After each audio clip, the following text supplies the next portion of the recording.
how is your operation adapting to ensure people show up at those record cold temperatures? And then today, we saw the former president for the first time go to a courtroom, hold an event after a courtroom, and then claim he's going to be going to court and spending time there instead of out on the trail over the next several weeks and months.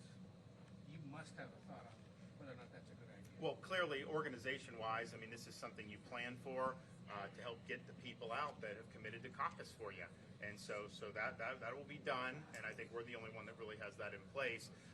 In terms of Donald Trump, and I made this point at the debate last night, because there was the media was talking about his attorney and that exchange with the D.C. Circuit about SEAL Team 6 and everything, and I just think that is indicated he's going to lose in the D.C. Circuit. Whatever your underlying view on the scope of this immunity, I don't think it's been resolved. Clearly, those judges are going to rule against him. And then he's got all these other cases, other legal challenges.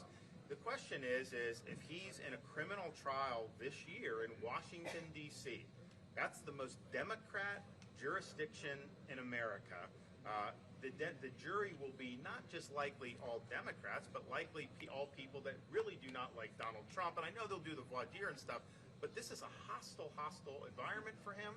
And so the question for Republican voters is, one, do you want to put the future of the party in the hands of 12 Democrat jurors in Washington, D.C.? And then two, do you want the 2024 election to be a referendum on all the legal issues on January 6th and all these others? Because that plays into the Democrats' hands.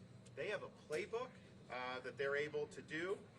They have run it in 2022. And that's one of the reasons I ran, is because I saw that playbook that they used. It didn't work in Florida, didn't work in Iowa, but they were able to link a lot of our Senate candidates and House candidates with all the Trump stuff.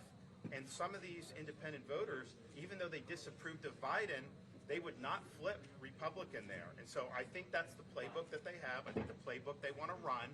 And especially when you have a president now, the incumbent president, that's not popular, that people have serious questions about, don't like his policies, that's really their way to be able to win the election. So why would we give them the ability to frame the election on that? I want to frame the issue about the people's issues. I want to focus on what can we do so that hardworking people can get ahead again instead of falling behind. I want to talk about how you shut this border down and deal with the illegal immigration problem. I want to talk about how we strengthen our military. I want to talk about crime. I want to talk about all those issues. None of that will happen in this election if Trump is the nominee. And it's not just about the presidential. If you're running for Congress, heck, if you're running for school board, you're going to go out. What's the media going to ask you about? Are they going to ask you to opine about, economic growth? No, they're going to say, so-and-so just testified in the trial. What do you think? What do you think of this? What do you think of that? And it's going to be a tough environment for us. So Iowans have a chance to weigh in on this. You can appreciate what Donald Trump did. You can think that he's being treated unfairly, but you can also recognize that it doesn't mean that he's the person that we want to nominate. Last Governor, thank you.